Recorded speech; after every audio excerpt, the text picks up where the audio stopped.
और 10वां लक्षण है अक्रोध, अर्थात क्रोध ना करना। हमें बहुत क्रोध आता है, हम में से सब लोग हैं जिनको क्रोध आता है, और हम कई बार खुद से शिकायत भी करते हैं कि मुझे इतना गुस्सा क्यों आता है। ऐसा है कि हम क्रोध पर नियंत्रण कर सकते हैं, पर नियंत्रण करने से भी अच्छा ये है कि हमारी उस क्रोध की ऊर्जा को हम सही दिशा लगाएं। पर क्रोध को हटाना है यदि पूरी तरह से, तो सबसे अच्छा उपाय यह है कि अपने हृदय को प्रेम से भरें।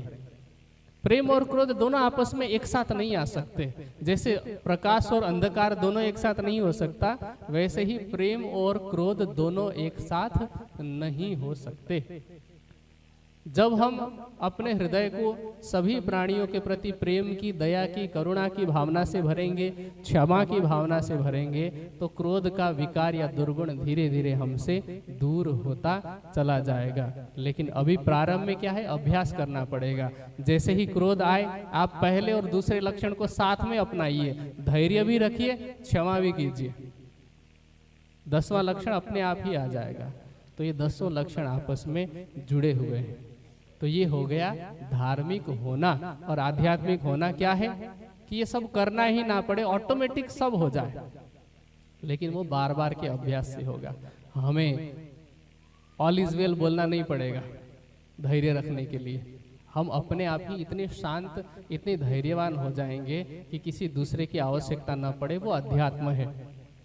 हमें क्षमा के लिए किसी के कहने की आवश्यकता ना पड़े, हम मन में दंड देने का विचार ही न लाएं।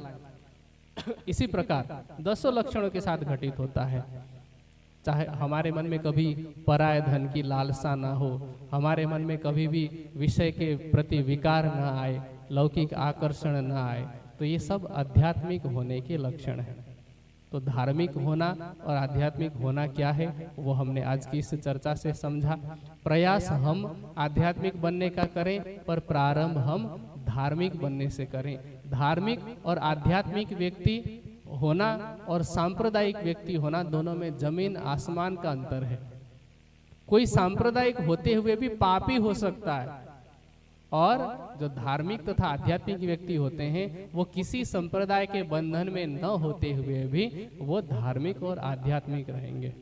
जिन जिन महापुरुषों का हम नाम लेते हैं, महावीर स्वामी हुए, गौतम बुद्ध हुए, या योगेश्वर श्री कृष्ण हुए, ये जितने भी लोग हुए हैं, ये आध्यात्मिक थे, इसलिए इनको सब लोग अपनाते हैं। हाँ, बाद में जो इनके अनुयायी हुए, एक बात अंतिम में मैं जरूर कहना चाहूँगा, कड़वी सच्चाई, कि जितने भी संप्रदाय हैं, उन संप्रदायों के जो शिष्य हुए, अनुयायी हुए, उन्होंने ही अपने प्रवर्तकों का बेड़ा गर्क किया है।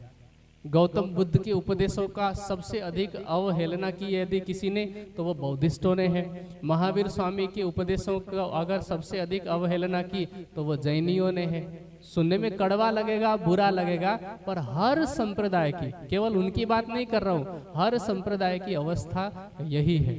लेकिन हाँ, ये सब आध्यात्मिक थे। ये महावीर स्वामी जैनी नहीं थे, गौतम बुद्ध बौद्धिस्ट नहीं थे, ये जितने भी महापुरुष हुए वो कोई संप्रदाय विशेष के नहीं थे। बाद में इन महापुरुषों के नाम पर संप्रदाय अवश्य चली है, पर ये सब तो आध्यात्मिक थे। अतः हम भी आध्यात्मिक बने और धार्मिक बनने से आध्यात्मिक यात्रा की